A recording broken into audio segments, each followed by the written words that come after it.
Hello, in this video I'm going to be talking to you about culture. So this is chapter 2 material. I'm going to be talking about cultural components, material versus non-material culture, and a discussion of values and why they're significant for culture. For additional concepts in chapter 2, please see Carol Hodgson's videos on norms and subcultures and countercultures. So I don't cover those here, but they are an important part of chapter 2 and help synthesize the things from this video and those videos. Okay? So let's start with cultural components. So culture is actually a bit more broad than you might think about casually. So we might think, traditions, food, clothing, these things represent a culture, but it's actually a lot more than that too. So we consider the different aspects or parts of culture, cultural components. So the first component of culture is language. And this is actually the most important part of culture, believe it or not. Language is very powerful and it helps with keeping a culture going. So I'm going to talk about this more at length in the next slide. The language is a very important part of culture. The next few components, beliefs, values, and norms, these are considered non-material or symbolic culture.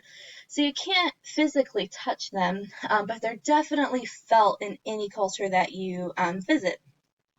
So beliefs and values are going to represent what a culture considers good or desirable, maybe beautiful. It can also touch on religious beliefs and morals. And then norms are going to be the way that they go about their daily life. So these things set the stage for the way a culture is structured. There's also material objects, and this is another component of culture. A material object is something that represents that culture and is important to that culture.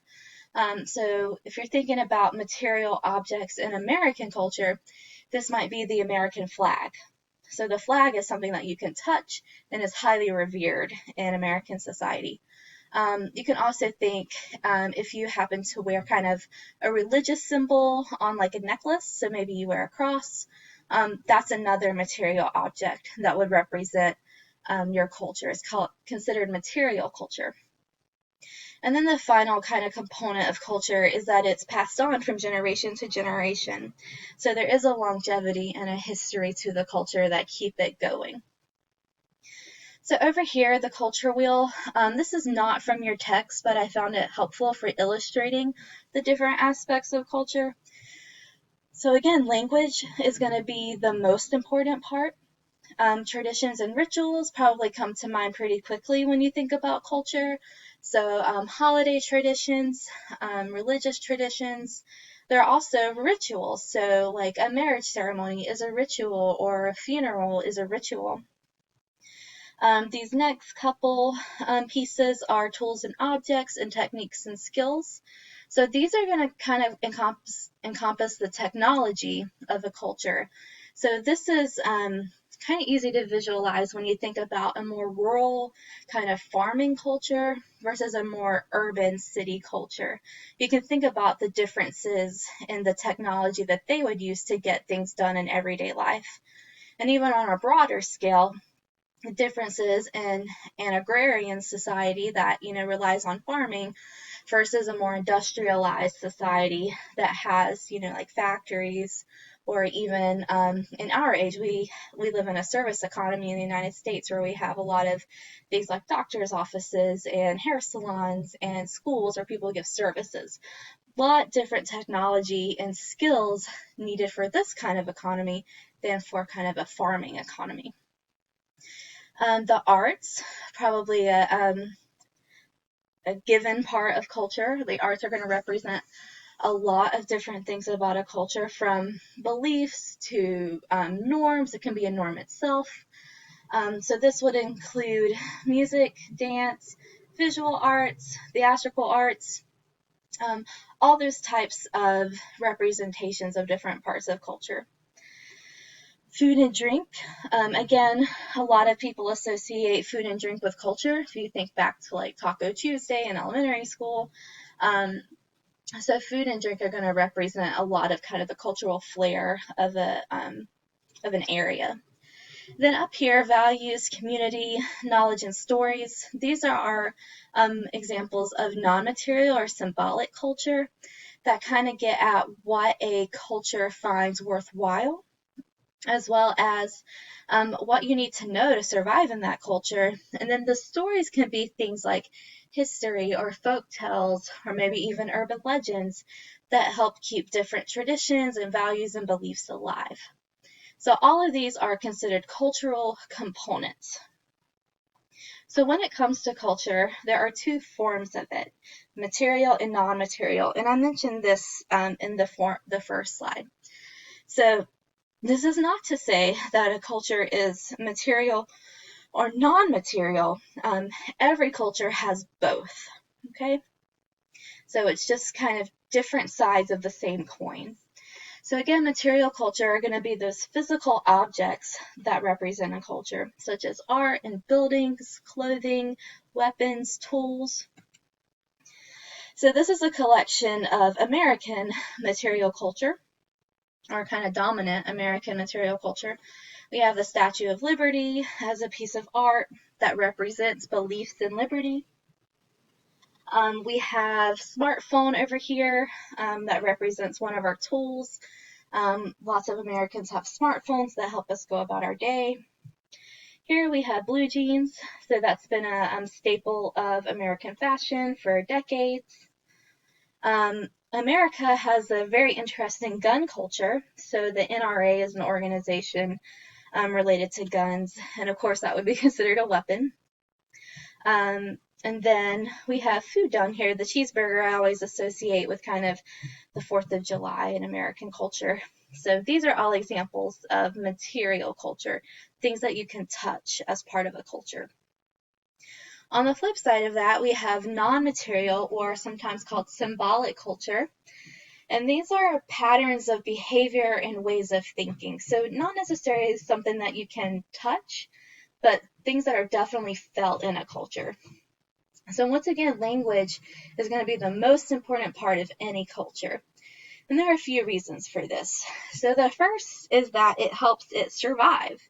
We have to have a language in order to teach new people what the culture is all about. So whether that is a written language or a spoken language, both, could be like hieroglyphics, illustrations as a language. All of these things help a culture survive. So you've got to have language to pass on your culture. And then even deeper than that, in your text it talks about the Sapir-Whorf hypothesis. And what this says is the language that we use helps form our whole world views. So language has the power to help us conceptualize our society and the things in it. So for example, if I say the word scientist and ask you to get a picture of a scientist in your head, all I said was the word scientist, but with that often comes a specific gender, a specific race, specific type of clothing. So this is important because it represents some of our norms and beliefs and values that goes a lot deeper than literally just thinking of the word, just saying the word scientist. It's very symbolic, which is why you will see this referred to as symbolic culture. You can also think about this from a gender lens. So if you think about congressmen, firemen, policeman, all of these words that end in man, or you might have like female CEO.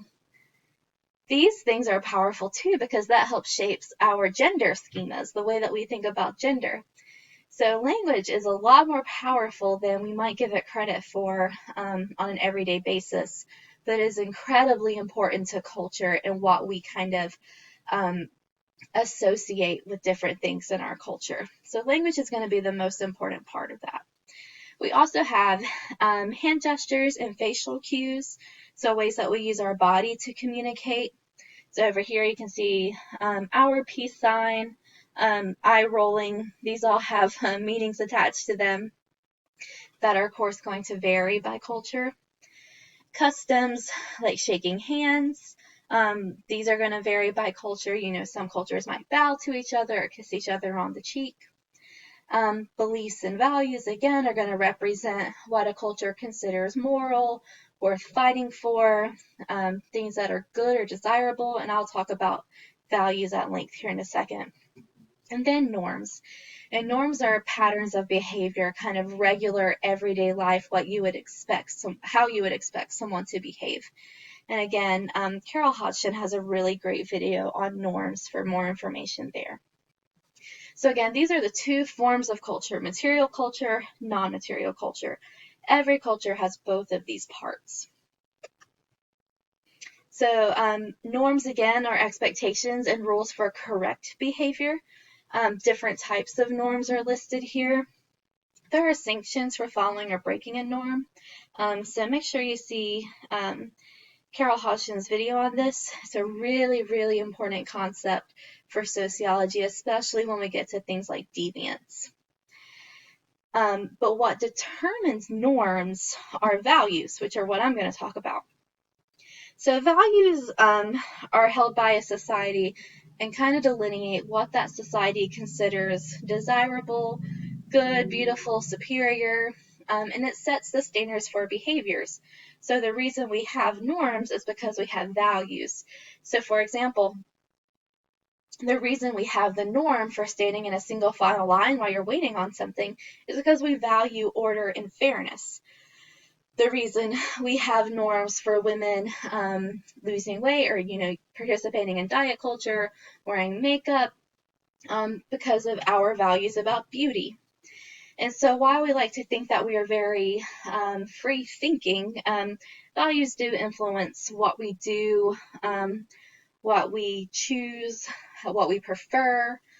So perhaps the reason that you're in college is because you value education, which happens to be one of our traditional values in American culture. So sociologists have been able to do some research to come up with this list of traditional values in American culture. And we can see these represented in certain cultural norms as well as in our social institutions.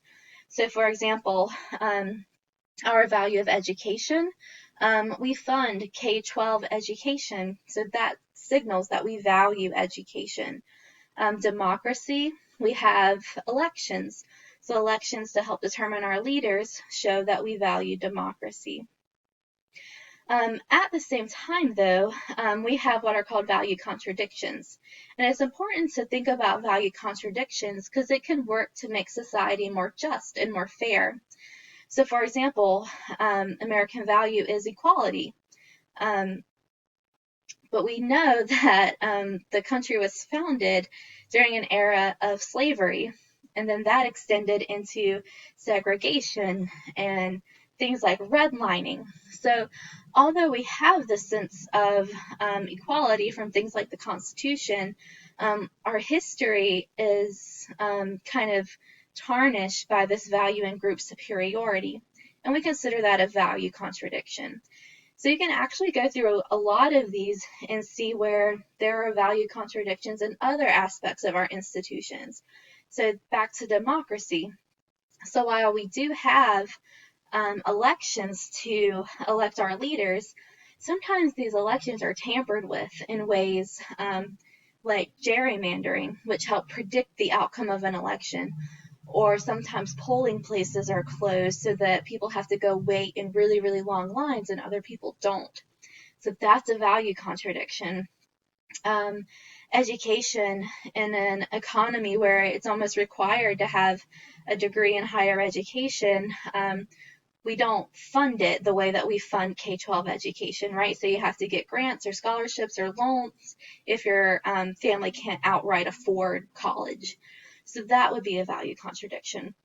So looking at all of these helps us kind of pinpoint some social problems that we could work to make our society better and more equitable. And then lastly, these emerging values, as millennials are getting a bit older, we are seeing more emphasis on newer values that might end up in the bigger ones one day. So they're not quite there yet, but they're becoming widespread, that they might be widely held one day.